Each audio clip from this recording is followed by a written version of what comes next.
నమస్కారం. ఘంటారావానికి స్వాగతం. ముందుగా ప్రధాన అంశాలు. జానకమ్మ మరణం సంగీత ప్రపంచానికి తీరని లోటు. కుటుంబ సభ్యులకు సానుభూతి తెలిపిన ప్రముఖులు.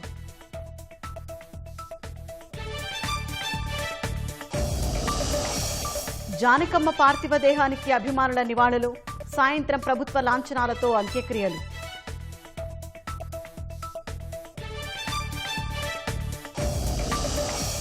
ఒంగోలులో కారు బీభత్సం. 6 కానిస్టేబుల్ మృతి. విచారణ జరిపి చర్యలు తీసుకుంటామన్న హోంమంత్రి.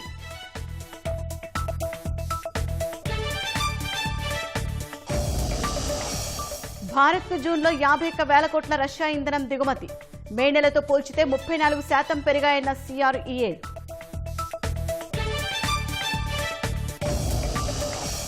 ఫిఫా ప్రపంచ కప్ సెమీస్కు దూసుకెళ్లిన అర్జెంటీనా. క్వార్టర్స్లో స్విట్జర్లాండ్పై 3-1 తేడాతో విజయం.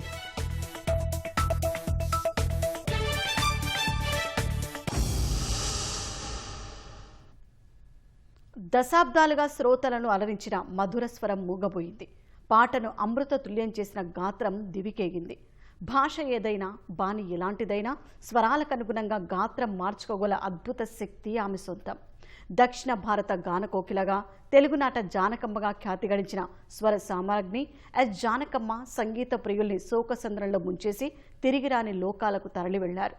తరాలుగా శ్రోతలను అలరించిన అజరామరమైన తన పాటను విడిచి సెలవు తీసుకున్నారు.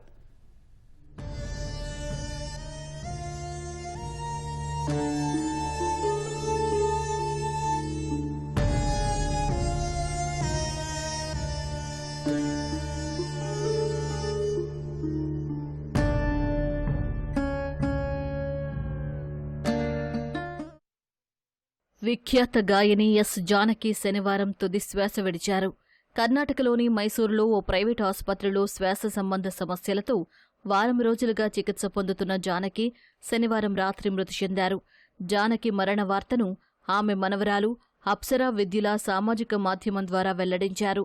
ప్రేమ, ఆప్యాయతలు పంచే కుటుంబ సభ్యుల మధ్య నాయనమ్మ ప్రశాంతంగా కన్నుమూశారని తెలిపారు. ఆమె అద్భుతమైన సంగీత ప్రయాణంలో కాలానికి అతీతమైన గీతాలను మిగిల్చి వెళ్లారని పేర్కొన్నారు. వైవిధ్య స్వరంతో పాడిన పాటలు లెక్కలేనన్ని మధుర స్మృతులను మిగిల్చాయని, మానవత్వం, దయాగుణం, గొప్ప వ్యక్తిత్వాన్ని మాకు విడిచి వెళ్లారని తెలిపారు. ఈ కష్ట సమయంలో మా కుటుంబ ఏకాంతతను గౌరవించాలని ప్రార్థిస్తున్నట్లు అప్సరా విజ్ఞప్తి చేశారు.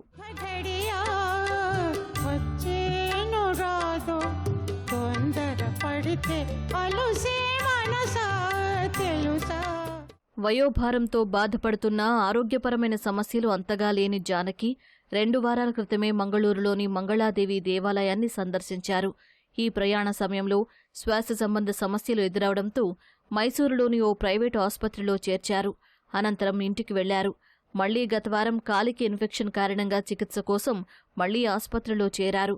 శనివారం రాత్రి 7:30 గంటలకు గుండెపోటుతో తుది శ్వాస విడిచినట్లు వైద్య బృందం వెల్లడించింది. జానకి భర్త వి రామప్రసాద్ 1997లో మరణించగా ఏకైక కుమారుడు మురళీకృష్ణ ఈ ఏడాది జనవరిలో మృతి చెందాడు. ఈ విషాదం ఆమెను బాగా కుంగదీసింది.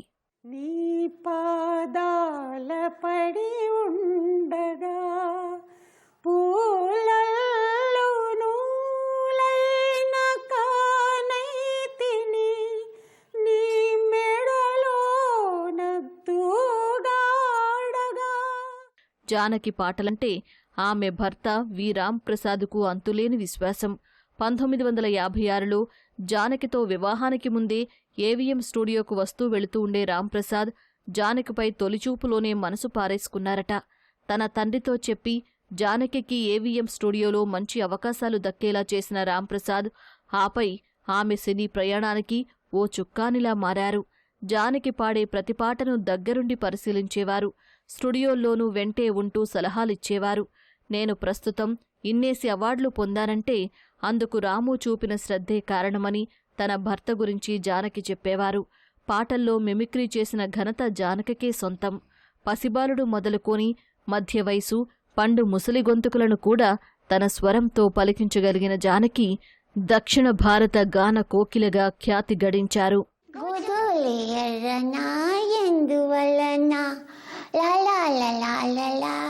2013లో తనకొచ్చిన పద్మభూషణ్ అవార్డును ఎస్ జానకి తిరస్కరించి వార్తల్లో నిలిచారు. ఈ అవార్డుల్లో దక్షిణ భారత కళాకారులపై వివక్ష చూపుతున్నట్లు బహిరంగంగానే విమర్శించిన ఆమె ఈ అవార్డును తిరస్కరిస్తున్నట్లు ప్రకటించారు. సినీ పరిశ్రమ జానకమ్మ అని పిలిచినా, దక్షిణ భారత చిత్ర పరిశ్రమ నైటింగేల్ ఆఫ్ సౌత్ సినిమా అని పిలిచినా జానకి అన్ని బిరుదులను అవార్డులుగా భావిస్తారు. ఎంతలా అంటే పద్మభూషణ్ అవార్డు వచ్చిన నాడే నేను భారతరత్నకు అర్హురాలిని అని, ఈ సమయంలో పద్మభూషణ్ ఏంటని భారత ప్రభుత్వాన్ని నేరుగా ప్రశ్నించారు. బహుశా ఉత్తర భారతదేశంలో పుట్టి ఉంటే ఎప్పుడో భారతరత్న అయి ఉండేదానినంటూ తన ప్రతిభపై అంతులేని విశ్వాసాన్ని ప్రదర్శించారు. ప్రఖ్యాత గాయని ఎస్ జానకి అంత్యక్రియలు సాయంత్రం 5 గంటలకు మైసూరులో జరగనున్నాయి. మైసూరు తాలూకా హెచ్డి కోటే రోడ్డులో ఉన్న కనియనహుండి ఫామ్ హౌస్లో అంత్యక్రియలు జరుగుతాయని కర్ణాటక మంత్రి యతీంద్ర సిద్ధరామయ్య తెలిపారు. జానకి కోరిక మేరకే మైసూరులో అంత్యక్రియలు నిర్వహిస్తున్నట్లు చెప్పారు. కర్ణాటక ప్రభుత్వ లాంఛనాలతో అంతిమ సంస్కారాలు పూర్తి చేస్తామని ప్రకటించారు.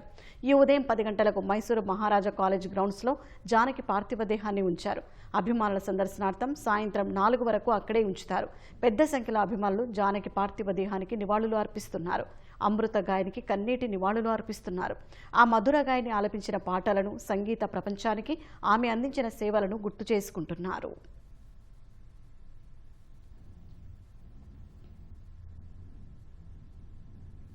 జానకమ్మ మృతితో దేశం ఒక సంగీత దిగ్గజాన్ని కోల్పోయిందని రాష్ట్రపతి ద్రౌపది ముర్ము పేర్కొన్నారు. ఈ మేరకు సామాజిక మాధ్యమం ఎక్స్లో పోస్టు చేశారు. జానకి తన గాత్రంతో ఎన్నో తరాలను మంత్రముగ్ధులను చేశారని రాసుకొచ్చారు. 60 ఏళ్ల కెరీర్లో సుమారు 20 భారతీయ భాషల్లో వేల పాటలను పాడారని గుర్తు చేసుకున్నారు. ఆమె పాటలు చరిత్రలో ఎప్పటికీ నిలిచి ఉంటాయని తెలిపారు. జానకమ్మ మరణం సంగీత సాంస్కృతిక ప్రపంచానికి తీరని లోటని ప్రధాని నరేంద్ర మోదీ అన్నారు. వివిధ భాషల్లో ఆమె పాడిన పాటలు 2-3 తరాల ప్రజలను అలరించాయని రాసుకొచ్చారు. ఆమె మధురమైన పాటలు భవిష్యత్తులోనూ శ్రోతలను మంత్రముగ్ధులను చేస్తూనే ఉంటాయని పేర్కొన్నారు. జానకి బహుముఖ ప్రజ్ఞాశాలి అని కొనియాడారు. ఈ విషాద సమయంలో ఆమె కుటుంబ సభ్యులు, అభిమానులకు ప్రగాఢ సానుభూతి తెలియజేస్తున్నట్లు ప్రధాని మోదీ ఎక్స్లో పోస్ట్ చేశారు.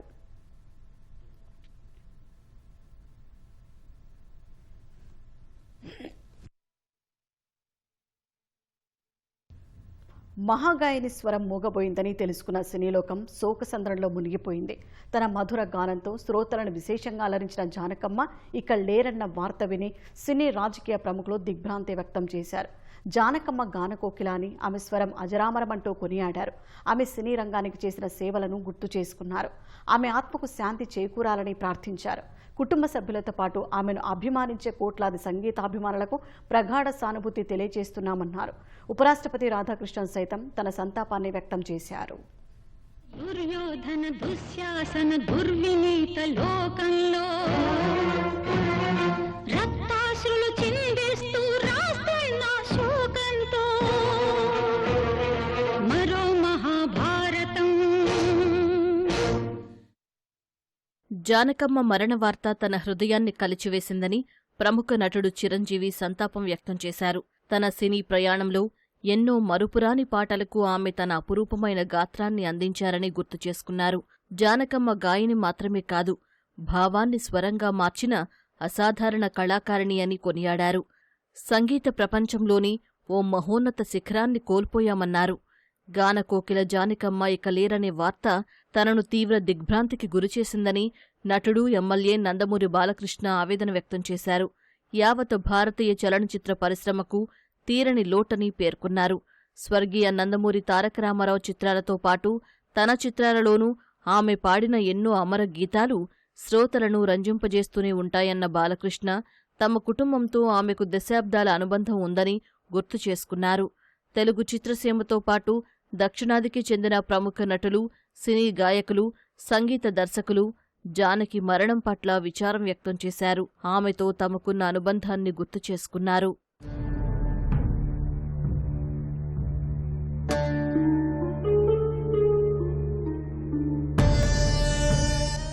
దక్షిణాది గాన కోకిల ఎస్ జానకమ్మ మరణ వార్త తీవ్ర దిగ్భ్రాంతికి గురిచేసిందని ముఖ్యమంత్రి చంద్రబాబు ఆవేదన వ్యక్తం చేశారు. తెలుగింటి ఆడపడిచైన ఆమె 6 దశాబ్దాలకు పైగా సాగిన తన అసమాన సంగీత ప్రస్థానంలో ఎన్నో తరాలను తన అమరగానంతో మురిపించారన్నారు. ఆమె అమూల్యమైన సేవలు శాశ్వతంగా నిలిచిపోతాయన్నారు. ఎస్ జానకి తుదిశ్వాస విడిచారని తెలిసి తీవ్ర విచారానికి లోనయ్యానని ఉప ముఖ్యమంత్రి పవన్ కళ్యాణ్ పేర్కొన్నారు. తెలుగు గాయనీమణుల్లో ఆమె ఒక ఆణిముత్యంలాంటివారని, ఆమె గాత్రం ఎంతో మధురమైనదని కొనియాడారు. జానకి పాడిన గీతాలను తెలుగువారు ఎప్పటికీ మరచిపోరని వ్యాఖ్యానించారు. లోకేష్ సహా మంత్రులు జానకి మరణం పట్ల విచారం వ్యక్తం చేశారు.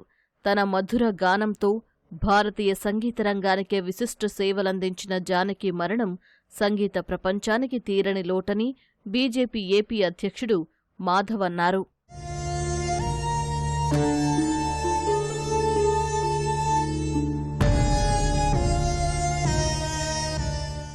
జానకి మృతి పట్ల తెలంగాణ సీఎం రేవంత్ రెడ్డి, గవర్నర్ శివప్రతాప్ శుక్లా సంతాపం వ్యక్తం చేశారు. దక్షిణ భారత సినీ సంగీత ప్రపంచంలో జానకి తన గళ మాధుర్యంతో సంగీతాభిమానుల హృదయాల్లో చెరగని ముద్ర వేశారని రేవంత్ రెడ్డి కొనియాడారు. పాత్ర సన్నివేశాలకు, సందర్భాలకు అనుగుణంగా నవరసాలను పలికిస్తూ పాడిన పాటలు శ్రోతలను మంత్రముగ్ధులను చేశాయన్నారు. జానకి మరణం పట్ల పలువురు తెలంగాణ మంత్రులు, కాంగ్రెస్ నాయకులు విచారం వ్యక్తం చేశారు. జానకి మరణం పట్ల బీఆర్ఎస్ అధినేత కేసీఆర్ సంతాపం ప్రకటించారు. జానకమ్మ గాత్రం అజరామరమని కొనియాడారు.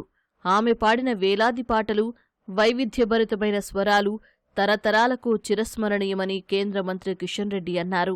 జానకి మరణం బాధాకరమని కేంద్ర మంత్రి బండి సంజయ్ పేర్కొన్నారు. గాన మాధుర్యంతో కోట్లాది సంగీతాభిమానుల హృదయాలను జానకి గెలుచుకున్నారని బీజేపీ తెలంగాణ అధ్యక్షుడు రామచంద్రరావు అన్నారు. ప్రముఖ గాయని జానకి మరణ వార్త ఎంతో బాధాకరమని మాజీ మంత్రి కేటీఆర్ అన్నారు. ఆమె తన బాల్యంలో కొన్నేళ్లు సిరిసిల్లలో నివాసం ఉన్నారని గుర్తు చేసుకున్నారు.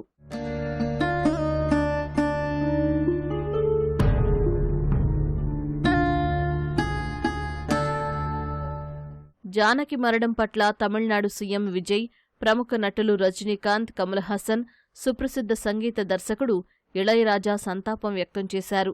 కర్ణాటక సీఎం శివకుమార్ సహా ఆ రాష్ట్ర సినీ రాజకీయ ప్రముఖులు జానకి కుటుంబానికి సానుభూతి తెలిపారు.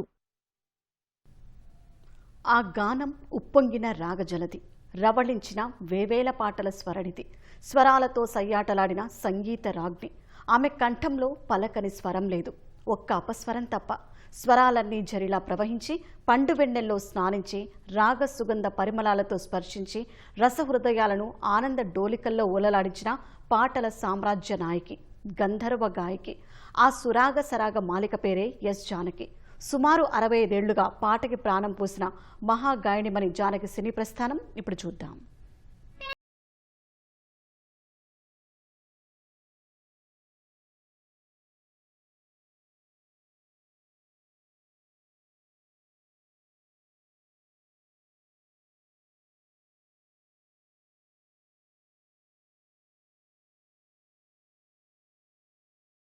సిన్ని సిన్ని కోరికలగా శ్రీనివాసుడు నన్నడగా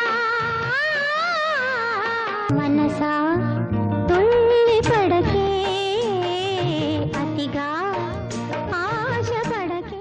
ఆ సంగీత రాజ్ఞి స్వర ప్రభంజనం అనన్య సామాన్యం. ఆమె గొంతు విప్పితే ప్రకృతి కూడా తన్మయత్వంలో మునిగిపోతుంది. అది జానకమ్మ పాటలోని గొప్పదనం. ఉన్న మామిడి కొమ్మ మీద గూళ్ళు రెండున్నాయి, ఒక గూటిలో నా రామచిలకుంది, ఒక గూటిలో నా కోయిలుంది. 14 భాషల్లో వేల కొలది పాటలు పాడిన జానకి 1938 ఏప్రిల్ 23న గుంటూరు జిల్లా రేపల్లె తాలూకా పాలపట్ల గ్రామంలో పుట్టారు. వాళ్ల నాన్న సిస్లా శ్రీరామమూర్తి ఆయుర్వేద వైద్యం చేసేవారు. 6 అక్క చెల్లెళ్లలో 4వ వారు జానకి. వాళ్ల కుటుంబం కరీంనగర్ జిల్లా సిరిసిల్లలో కొంతకాలం ఉండి తర్వాత రాజమండ్రి చేరింది. చదువుకోమని బడికి పంపినా జానకికి చదువు మీద ఆసక్తి ఉండేది కాదు. ఎంతసేపు పాటల మీదే ధ్యాస. 10 ఏళ్ల వయసులో పైడిస్వామి అనే నాదస్వర విద్వాంసుడి దగ్గర శాస్త్రీయ సంగీతం నేర్చుకోవడానికి చేరారు. స్వరాల గురించి జానకికి నేర్పడం అనవసరం.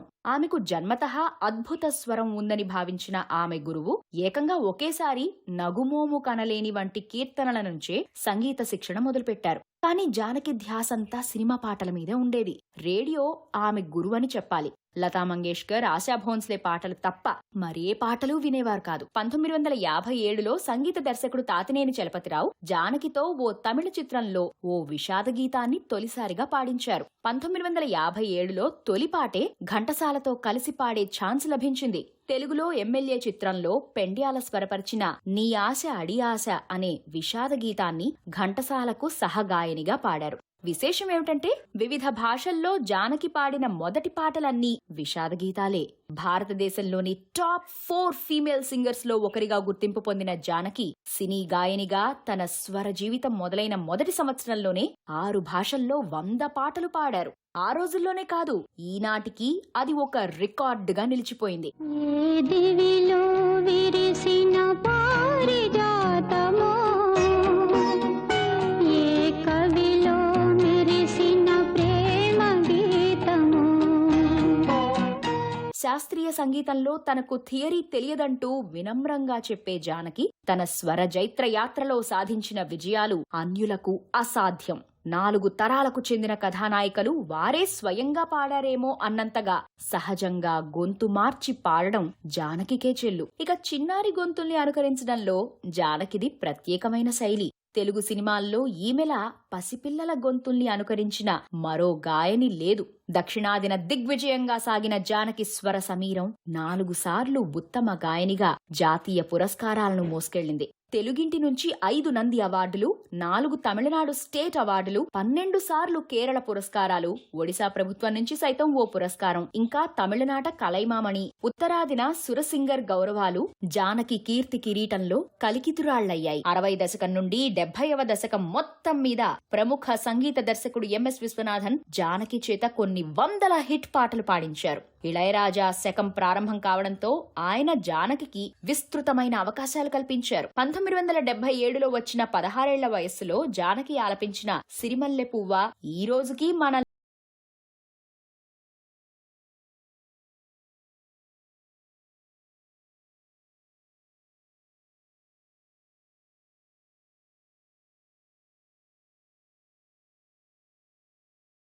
Rajeswara Rao, Pendyala Nageswararao, K V Mahadevan, M S Viswanathan, master Venu, Susarla Dakshinamurthy, Kodandapani, Satyam, Chalapathirao, Ramesh Naidu వంటి దిగ్గజ సంగీత దర్శకుల నిర్దేశకత్వంలో అజరామరమైన పాటలు పాడే అవకాశం జానకికి దక్కింది. తిరుగులేని స్వర సంపదతో జానకి కెరియర్ ఎదురులేకుండా సాగింది. Hindi, Simhalam, Bengali, Oriya, English, Sanskritam, Tulu, Saurashtra, Japanese, German భాషలు తెలిసిన Janaki Ghantasala, doctor Raj Kumar, Vani Jayaram, K J Yesudas, L R Eswari, P Jayachandran, P Leela, K S Chithra, Sujatha, P B Srinivas, Ilaiyaraaja, S P Balasubrahmanyam వంటి పలువురు ప్రముఖ గాయకులతో పనిచేసింది. ఇక మలయాళ చిత్రసీమ గురించి చెప్పాలంటే జానకి మలయాళంలో కొన్ని వేల పాటలు పాడి రంజింపజేసింది. బప్పీలహరి ప్రసాద్ స్టూడియోలో ఒక తమిళ చిత్రానికి జానకి చేత మొదట పాటలు పాడించారు. ఆమె స్వరంలో ఉన్న మెరుపుకు ముగ్ధుడై హిందీలో సాహెబ్, సుర్ సంగం, ఝూటీ, మయూరి, సత్యమేవ జయతే, మే తేరే లియే వంటి సినిమాలలో కొన్ని పాటలు పాడించారు. ఫ్రెంచ్, సింహళీస్, జాపనీస్ భాషల్లో కూడా జానకి పాటలు పాడటం విశేషం. ఇలా మొత్తం 17 భాషల్లో ఆమె సుమారు 70,000కు పైగా పాటలు పాడి ఉంటారని ఓ అంచనా. జానకి 2 సినిమాలకు డబ్బింగ్ కూడా చెప్పింది. 1987లో ఉషా కిరణ్ మూవీస్ వారు నిర్మించిన చందమామ రావే, 1990లో నిర్మించిన జడ్జిమెంట్ చిత్రాలకు డబ్బింగ్ చెప్పింది. అలాగే ఉషా కిరణ్ మూవీస్ సంస్థ 1989లో నిర్మించిన మరొక సినిమా మౌన పోరాటానికి సంగీత దర్శకత్వం కూడా నిర్వహించింది. 2016 చివర్లో విడుదలైన పత్ కల్పనకళ్ అనే ఒక మలయాళ చిత్రానికి మిథునీశ్వర్ సంగీత దర్శకత్వంలో ఆరేరారో ఆరేరారో అనే జోలపాట పాడారు. ఈ పాటను అక్టోబర్ 4, 2016న అబుదాబిలో విడుదల చేశారు.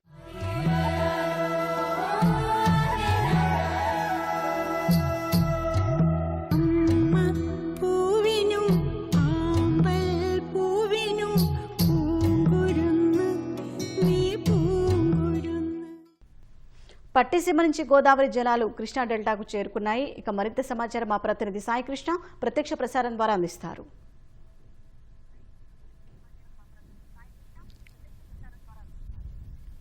షాహిన్, 11 సంవత్సరాలుగా కృష్ణా జిల్లా డెల్టాకు జీవనాధారంగా మారిన గోదావరి జలాలు 12వ ఏడాది వరుసగా ఈసారి కూడా కృష్ణమ్మ వైపు బిరబిరగా ప్రవహిస్తూ ఇక్కడికి చేరుకున్నాయి.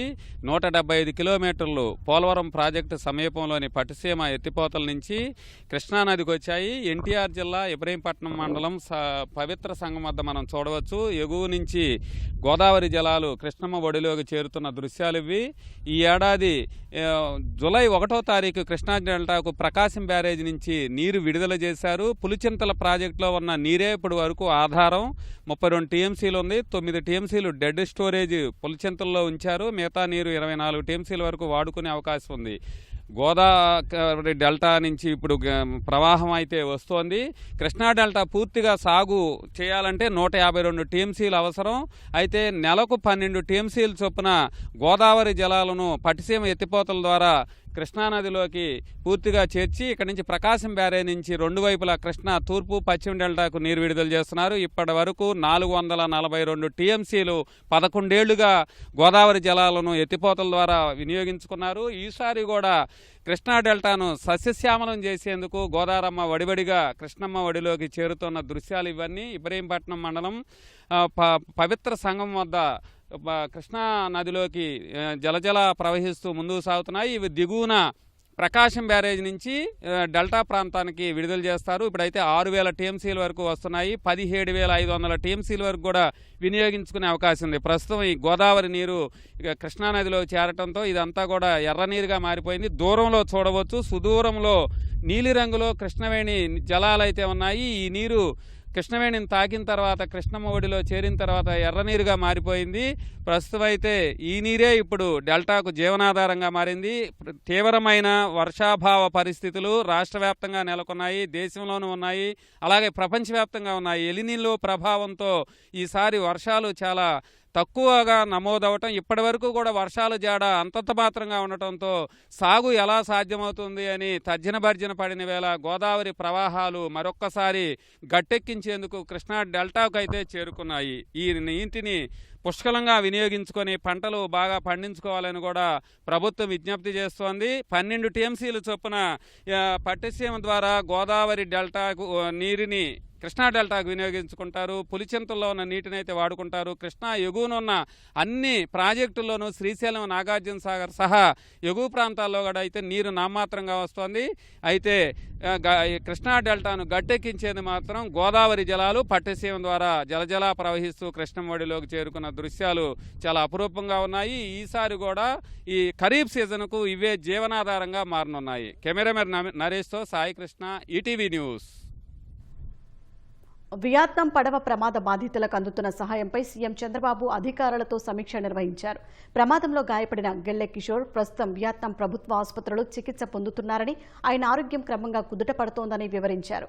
ప్రమాదంలో చనిపోయిన వారి మృతదేహాలను స్వస్థలాలకు తరలించేందుకు వియత్నాంలోని భారత రాయబార కార్యాలయం ఒక ఏజెన్సీని నియమించినట్టు వెల్లడించారు. మృతదేహాల అప్పగింత, తరలింపు ప్రక్రియ ఇప్పటికే ప్రారంభమైనట్లు తెలిపారు. ప్రమాదం నుంచి సురక్షితంగా బయటపడిన పర్యాటకులను ఇవాళ విమానాల ద్వారా తమ స్వస్థలాలకు తరలించేలా ఏర్పాట్లు చేసినట్టు వివరించారు. వీరికి సంబంధించిన విమాన టికెట్లను సంబంధిత మొబైల్ సర్వీస్ ప్రొవైడర్ ఏర్పాటు చేశారని సీఎంకు వివరించారు. బాధిత వ్యక్తులు సురక్షితంగా స్వదేశానికి తిరిగి వచ్చే వరకు, అలాగే మృతదేహాల తరలింపు ప్రక్రియ పూర్తిగా ముగిసే వరకు అవసరమైన సహాయ సహకారాలను అందించాలని ఏపీ భవన్ అధికారులను సీఎం ఆదేశించారు. ఈ తరలింపు ప్రక్రియపై అక్కడి భారత ఎంబసీతో సమన్వయం చేసుకోవాలని సూచించారు. రాష్ట్ర తీర ప్రాంతంలో ఈ తెల్లవారుజామున భూప్రకంపనలు చోటు చేసుకున్నాయి. బంగాళాఖాతంలో భూకంపం కారణంగా విశాఖ నగరంతో పాటు పరిసర ప్రాంతాల్లో భూమి కొన్ని సెకన్ల పాటు కంపించింది. నేషనల్ సెంటర్ ఫర్ సిస్మాలజీ నివేదిక ప్రకారం ఈ తెల్లవారుజామున 5:06 సమయంలో బంగాళాఖాతంలో భూకంపం సంభవించింది. రిక్టర్ స్కేల్పై 4.5గా నమోదైంది. కాకినాడకు తూర్పు దిక్కున సుమారు 225 కిలోమీటర్ల దూరంలో సముద్ర గర్భంలో 10 కిలోమీటర్ల లోతున భూకంప కేంద్రం ఉన్నట్లు శాస్త్రవేత్తలు నిర్ధారించారు. భూకంప ప్రభావంతో విశాఖలోని ఎంవేపీ, అప్పుఘర్, పెద్ద వాల్తేరు, గాజువార, ఆరిలోవా, మంగళపాలెం సహా పలు ప్రాంతాల్లో సుమారు 7 సెకన్ల పాటు భూమి స్వల్పంగా కంపించింది.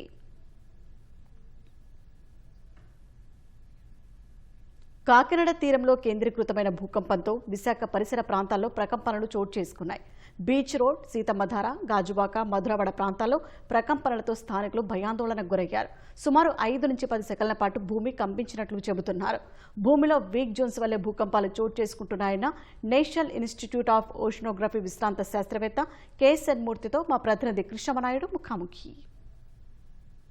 కాకినాడ తీరానికి 225 కిలోమీటర్ల దూరంలో సముద్ర గర్భంలో 10 కిలోమీటర్ల లోతులో భూకంపం సంభవించింది. దీని తీవ్రతతో విశాఖ పరిసర ప్రాంతాల్లో భూమి అయితే కంపించింది. తెల్లవారుజామున 5 గంటల 8 నిమిషాల సమయంలో ఈ ఘటన చోటు చేసుకుంది. దీని గురించి మరిన్ని విషయాలు మనకు తెలిపేందుకు ఆ విభాగానికి చెందినటువంటి నిపుణులు కేఎస్ఎన్ మూర్తి గారు ఉన్నారు. సార్, ఈ భూకంపం రావడానికి ప్రధానంగా గల కారణం ఏంటి సార్?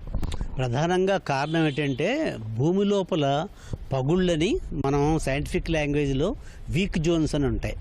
ఈ వీక్ జోన్స్ మామూలుగా అలా నిశ్శబ్దతగా ఉంటాయి. కానీ మనకు మేజర్గా మనం తెలుసుకోవాల్సిన విషయం ఏంటంటే ఈ ఇండియన్ ప్లేట్ అని అంటారు. ఇండియన్ ప్లేటు, అంటార్క్టిక్ ప్లేటు, మనకి భూ ఉపరితలం అంతా రకరకాల ప్లేట్ల కింద విభజించింది. ఈ ప్లేట్లు నిత్యం మూవ్ అవుతుంటాయి.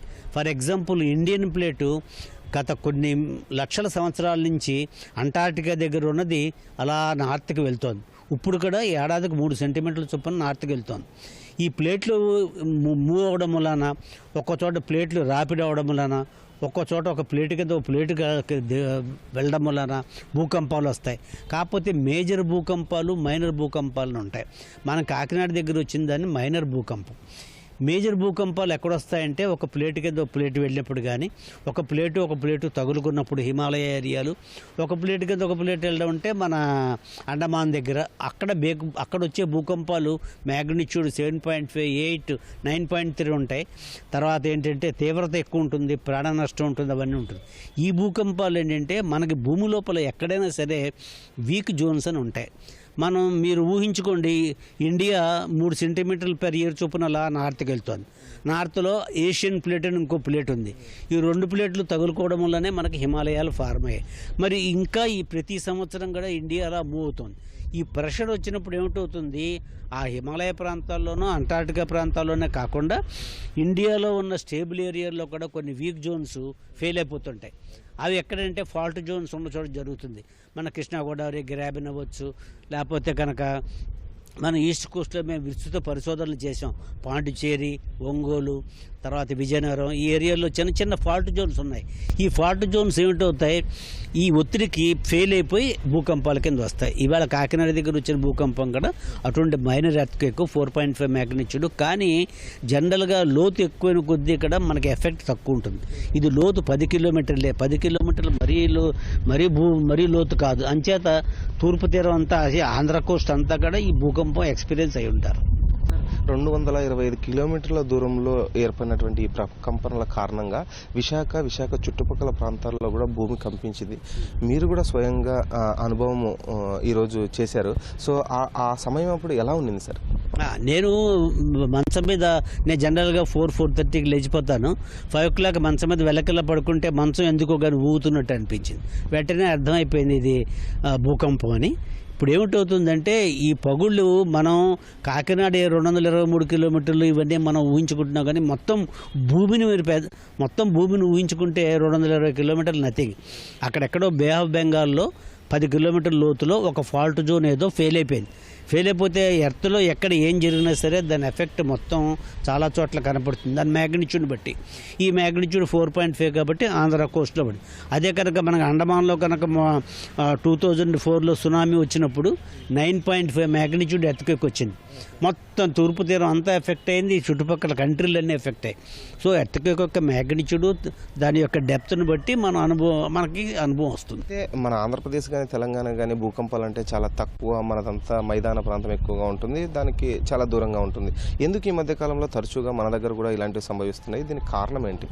దీనికి కారణం ఏంటంటే ఇప్పుడు ఎక్కడక్కడ ప్రపంచంలో, ఇండియాలోనే కాదు, భూకంపాలు లేని సురక్షిత ప్రాంతం అంటూ లేదు.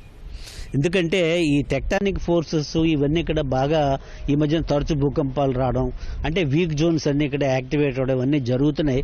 ఇదివరకైతే ఎప్పుడో కానీ వచ్చేవి కాదు, కొన్ని డిఫైన్ ఏరియాల్లోనే వచ్చేవి. ఇప్పుడు ఇంటీరియర్ ఏరియాలో కూడా ఎర్త్క్వేక్ యొక్క ఎక్కడెక్కడ వస్తాయో వాటి తీవ్రతను బట్టి మనం ఒక జోనల్ మ్యాప్ ప్రిపేర్ చేసాం. ఇదివరకు zone 1, zone 2, zone 3, zone 4, zone 5. Zone 5 అన్నిటికన్నా దారుణం. జోన్ 1 చాలా తక్కువ. ఇప్పుడు జోన్ 1 అంటూ లేదు, ప్రతి చోట భూకంపాలు వచ్చేస్తున్నాయి. కాకపోతే మనది జోన్ 2లోకి వస్తుంది కాబట్టి అంత విపరీతమైన భూకంపాలు వచ్చే ఏరియా మాత్రం కాదు మనది. సో ఇది నిపుణులు చెప్తుంది. ఇవాళ తెల్లవారుజామున తాను స్వయంగా ఈ భూకంప తీవ్రతని అనుభవించారని, ఎంవీపీ సహా మిగిలినటువంటి చాలా ప్రాంతాల్లో కూడా ఈ భూకంప తీవ్రత కనిపించిందని కూడా చెప్తున్నారు. అంతేకాకుండా ఇది లోతు చాలా తక్కువగా ఉన్నటువంటి చోట ఏర్పడింది కాబట్టి దీనివల్ల పెద్దగా ప్రభావం లేదని, ఎటువంటి ప్రాణ నష్టం కూడా ఆస్తి నష్టం కూడా ఇక్కడ విశాఖ పరిసర ప్రాంతాల్లో అయితే లేదు. కెమెరామెన్ నరేష్తో కృష్ణంనాయుడు, ఈటీ న్యూస్, విశాఖపట్నం నుంచి.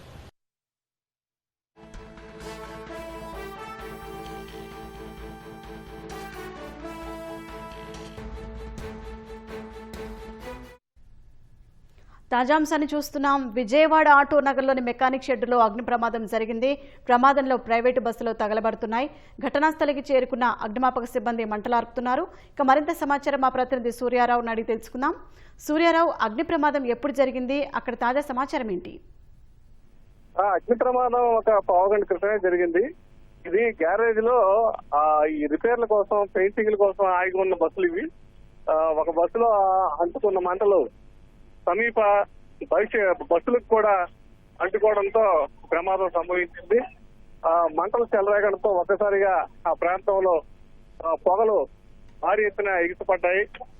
మొత్తం బస్సు పక్కనే బస్సు ఉండడంతో గ్యారేజ్ వల్ల ఒక్కసారిగా మంటలు పక్క బస్సులు కూడా అంటుకున్నాయి. వాటిని కూడా ఇప్పుడైతే చల్లారుస్తున్నారు. ఇక్కడున్న ఆటోనగర్ తో పాటు పడమట ఏరియాలో ఉన్న అగ్నిమాపక సిబ్బంది ఒకసారి కూడా ఇక్కడ చేరుకొని భారీ ఎత్తున మంటలాపే ప్రయత్నం చేస్తున్నారు. అయితే ఎవరికి ఎటువంటి ప్రమాదం లేదు. గ్యారేజ్ లో ఆగి ఉన్న బస్సు కావడం వల్ల ఎటువంటి ప్రమాదం సంభవించలేదు. అయితే మరింత నష్టం వాటిల్లకుండా మాత్రం అగ్నిమాపక అధికారులు అయితే ప్రయత్నాలు చేస్తున్నారు. ఇప్పటికే కొన్ని బస్సులు పాక్షికంగా కాలే, కొన్ని బస్సులు పూర్తిగా కాలే. ఈ నేపథ్యంలో అధిక సాధ్యమైనంత నష్టాన్ని తగ్గించేందుకైతే అగ్నిమాపక అధికారులు ప్రయత్నం చేస్తున్నారు.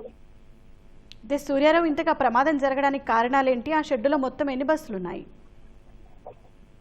ప్రమాదం జరగడానికి కారణం అనేది ఇప్పటికి కూడా గుర్తించట్లేదు. అంటే ఎలా జరిగింది అనేది ఇప్పటికి కూడా తెలియట్లేదు.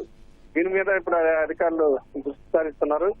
ఎందుకు ప్రమాదం పెయింట్ వేస్తుండగా ఈ గ్యారేజ్ విషయంలో ఈ మరమ్మతుల కోసం వచ్చే ఈ బస్సులన్నీ కూడా ఎలా సంభవించింది, వెల్డింగ్ చేస్తుండగా జరిగిందా లేకపోతే ఇతరత్ర కారణం అనేది అయితే ఇప్పటికీ స్పష్టంగా అల్లడి కాలేదు. ఈ మంటలార్పే పనులు అందరూ బిజీగా ఉన్నారు. అందువలన కూడా అగ్నిమాపక శాఖ అధికారులు కూడా మనకు అందుబాటులో ప్రస్తుతానికి లేరు. మరికొద్ది సేపట్లో ఈ కారణం అనేది ఇసుమితంగా తెలిసే అవకాశం ఉంది. ఒక బస్సు కాదు, ఒక బస్సు మంటలు అంటుకుంటే పక్కనున్న 2-3 బస్సులకు కూడా ఒకేసారి మంటలు అంటుకోవడం వల్ల కనీసం ఒక 5 బస్సులు అయితే కాలిపోయిన పరిస్థితి మనకు కనిపిస్తుంది ఇక్కడ. ధన్యవాదాలు సూర్యారావు.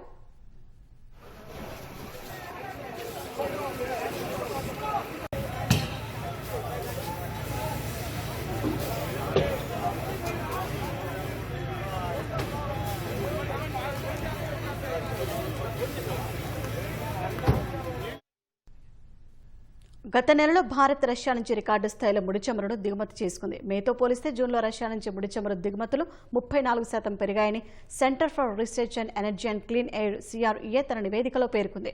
జూన్లో భారత్ సుమారు 51,000 కోట్ల రూపాయల విలువైన రష్యా ఇంధనాన్ని దిగుమతి చేసుకుందని తెలిపింది. ఇందులో 83% వాటా ముడి చమురుదేనని వివరించింది. చమురు ఉత్పత్తులు, బొగ్గు వంటివి 17% ఉన్నాయని వెల్లడించింది. చైనా తర్వాత రష్యా ముడి చమురును కొనుగోలు చేస్తున్న రెండో అతిపెద్ద దేశంగా భారత్ నిలిచిందని CREA నివేదిక పేర్కొంది. రిలయన్స్ ఇండస్ట్రీస్కు చెందిన జామ్నగర్ రిఫైనరీకి రష్యా చమురు సరఫరా మేతో పోలిస్తే జూన్లో 150% పెరిగింది. రష్యా ముడి చమురును శుద్ధి చేసి ఇతర దేశాలకు ఎగుమతి చేయడంలో భారత్ కీలక పాత్ర పోషిస్తోంది. 63 బిలియన్ యూరోల విలువైన విమాన ఇంధనాన్ని భారత్ బ్రిటన్కు సరఫరా చేసింది. అమెరికాతో పాటు ఐరోపా దేశాలకు కూడా చమురు సహా పెట్రోలియం ఉత్పత్తులను సరఫరా చేస్తోంది.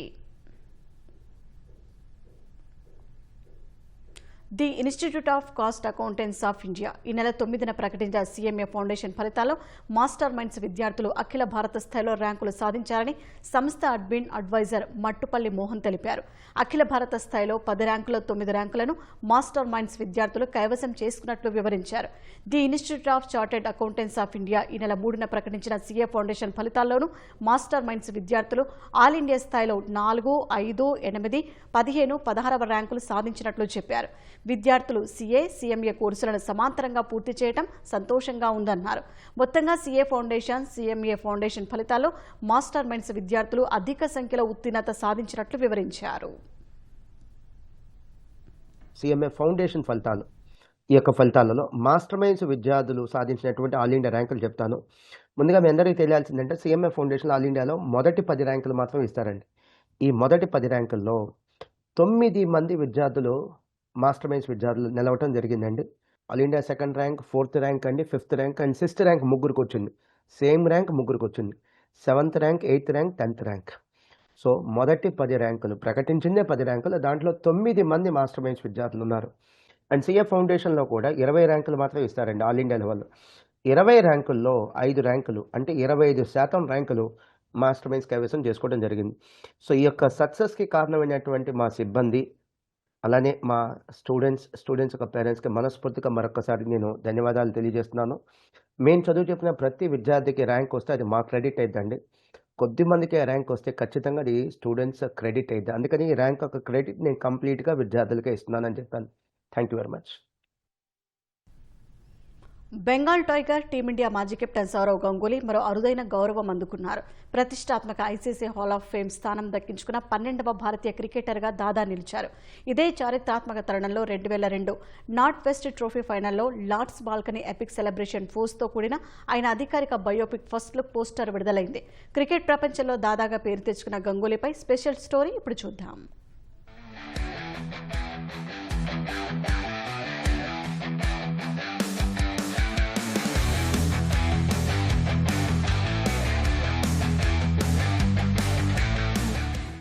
నమస్తే.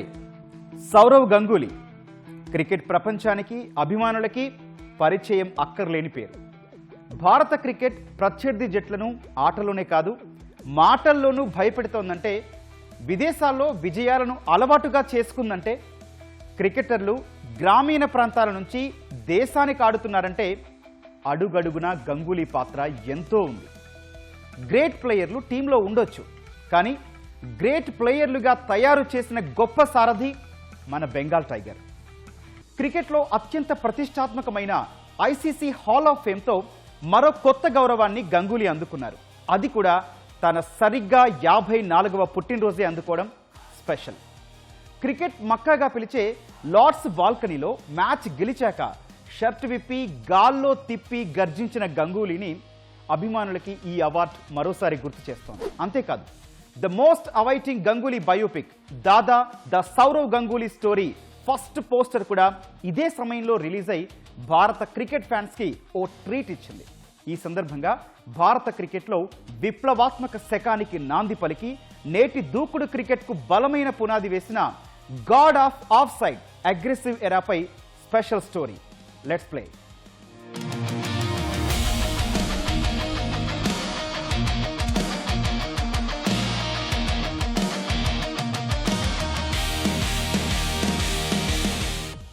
భారత క్రికెట్ను గంగూలీకి ముందు, గంగూలీకి తర్వాత అని 2 భాగాలుగా చెప్పొచ్చు.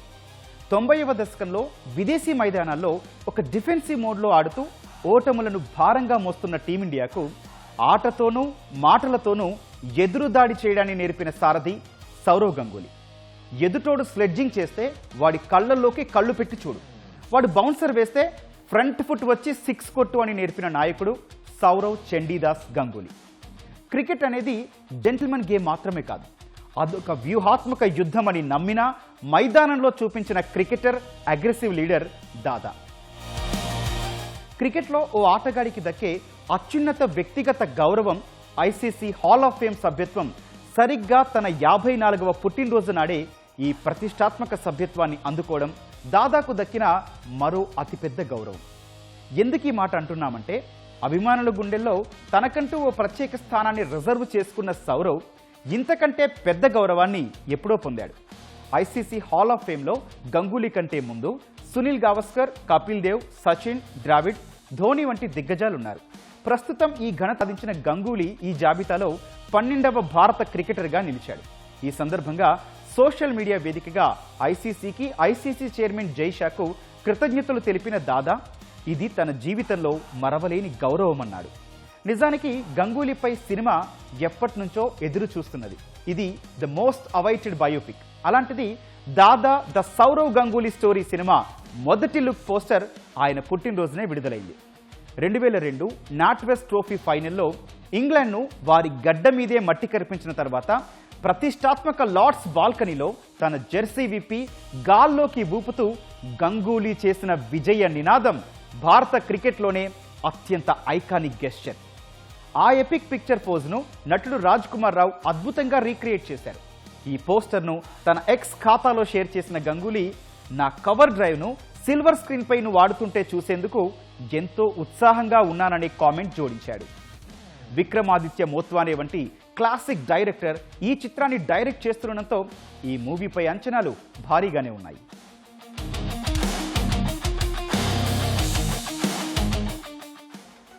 సంవత్సరం భారత క్రికెట్కి చీకటి సంవత్సరం. మ్యాచ్ ఫిక్సింగ్ అనే కారు చీకట్లలో కూరుకుపోయి అభిమానులకు క్రికెట్పై నమ్మకం సన్నగిల్లుతున్న అలాంటి క్లిష్ట తరుణంలో జట్టు సారథ్య బాధ్యతలను గంగూలీ భుజాలకెత్తుకున్నాడు. మసకబారుతున్న క్రికెట్ మహాసామ్రాజ్యాన్ని మళ్లీ నిలబెట్టడమే కాకుండా దానికి అగ్రెసివ్నెస్ అనే ఇటుకలు, కిల్లింగ్ స్పిరిట్ అనే కాంక్రీట్ సిమెంట్తో బలమైన రూపాన్ని అందించాడు.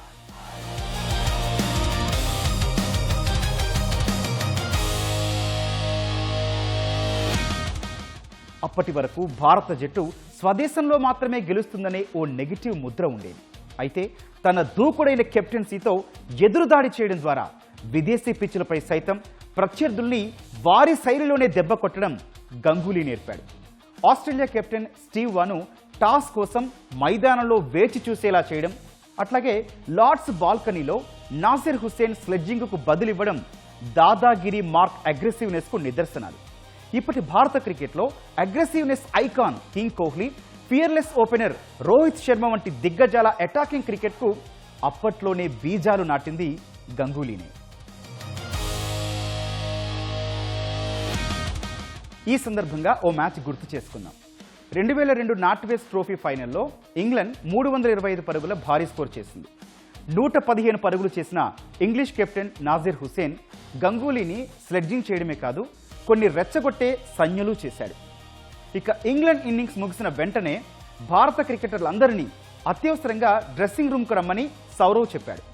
డిఫెన్సివ్ ఆట వద్దు, ప్రతి బంతిని బౌండరీకి తరలించాలనే కసితో ఆడండి, 0 కాలౌట్ అయినా నేను చూసుకుంటానని చెప్పాడట.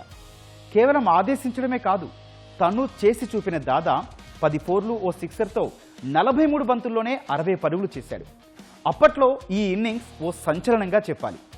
నాసిర్ హుస్సేన్ సంజ్ఞలు ఇందుకు ప్రతీకారంగా మ్యాచ్ గెలిచిన అనంతరం గంగూలీ గెస్చర్స్ క్రికెట్ ఫ్యాన్స్ మధ్యలో కనీసం ఇంకో 100 ఏళ్లైనా గుర్తుండిపోతాయి. సౌరవ్ గంగూలీ గొప్ప కెప్టెన్ మాత్రమే కాదు, పేస్తో ప్రపంచ క్రికెట్ను గడగడలాడించిన బౌలర్లను కూడా వణికించిన left hand master class batter కూడా. ఆఫ్ సైడ్లో ఆయనాడే కవర్ డ్రైవ్లు, స్క్వేర్ కట్లు ఎలా ఉండేవంటే ఒక అద్భుతమైన కావ్యంలో పంక్తుల్లా ఉండేవి. అందుకే ఆయన్ను ప్రపంచ cricket God of the of side అంటూ కొనియాడింది. ఇక సచిన్ టెండూల్కర్తో కలిసి వన్డే క్రికెట్లో గంగూలీ సృష్టించిన ఓపెనింగ్ పార్ట్నర్షిప్ రికార్డులు నేటికి చెక్కు చెదరలేదు. వన్డేల్లో అత్యధిక పరుగులు చేసిన బ్యాటర్ల జాబితాలో సౌరవ్ ఇప్పటికీ టాప్ 10లోనే ఉన్నాడు. ఐసీసీ టోర్నీలో 6 సెంచరీలు చేసిన ఏకైక భారత కెప్టెన్గా అపురూప రికార్డు ఇప్పటికీ దాదా పేరిటే ఉంది.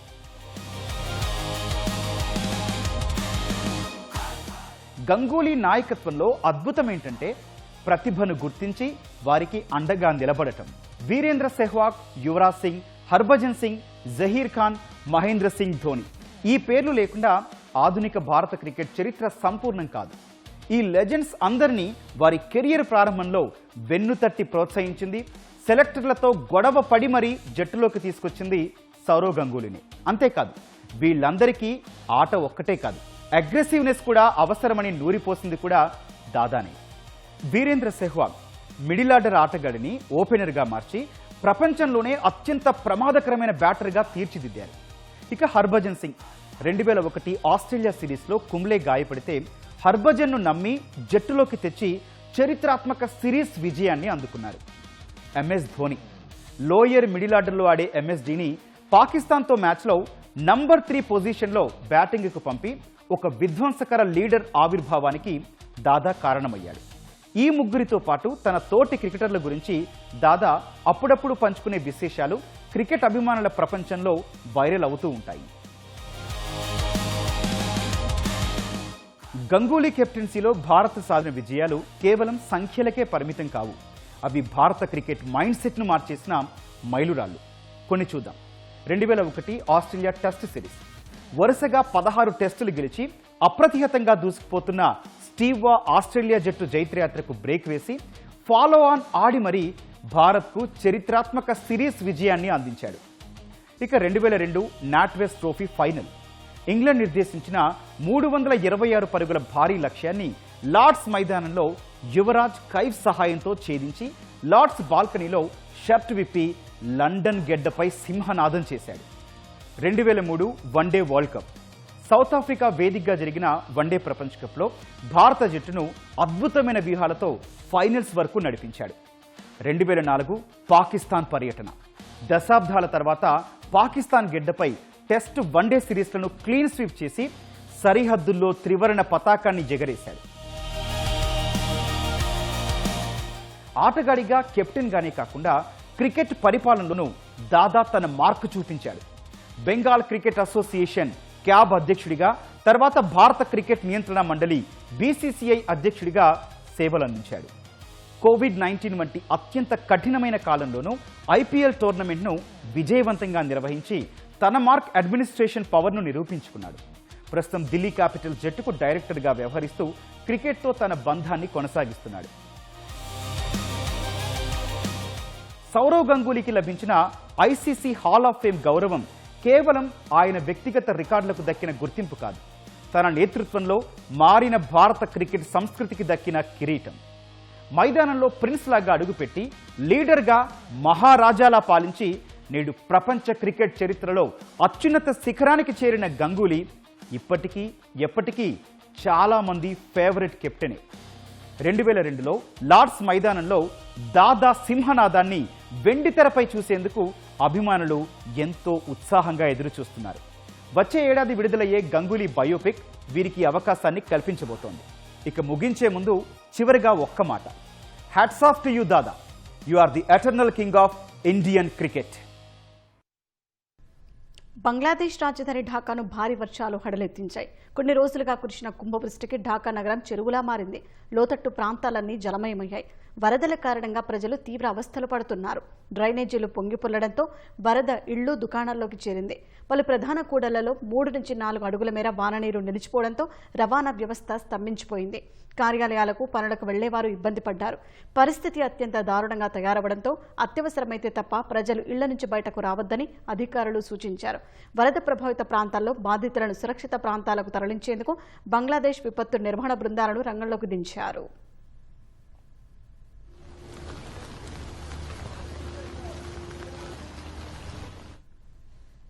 ఫిఫా 2026 ప్రపంచ కప్లో డిఫెండింగ్ ఛాంపియన్ అర్జెంటీనా సెమీఫైనల్కు చేరింది. ఉత్కంఠభరితంగా సాగిన క్వార్టర్ ఫైనల్లో స్విట్జర్లాండ్పై 3-1 తేడాతో గెలుపొందింది. మ్యాచ్ ప్రారంభమైన 10 నిమిషాలకే మాక్ అలిస్టర్ గోల్ కొట్టి అర్జెంటీనాకు ఆధిక్యాన్ని అందించాడు.